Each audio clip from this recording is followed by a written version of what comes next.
Guys back to my channel. કેમ છો તમે બધા? મારું નામ છે હાર્દિક. તમે જો છો હાર્દિકના વિડિયો. ગાઈસ મોટાળા બની ગયો છું એક ગુંડો અને આ બધા છે મારા નોકરાણા. આ બધા ક્યાં ચડે છે બતાવું તમને જરીક. તો શું ગાઈસ અટાણા આ બધા છે મારા ગુંડા. અટાણા આપણે કઈક ઉત્તમ રાખશું. અટાણા આપણે પગ ઉપર પગ ચડાવીને આ બધાને કહે ભલે પગ કચર પગ અલે માથું દબાવ. મોટાર થઈ ગયો ગુંડો ડોન. તો બસ આજના માટે આટલું જ.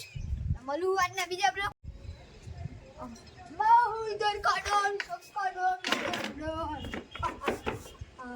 चिपकली तो भाई साहब डॉन भी डर चुका है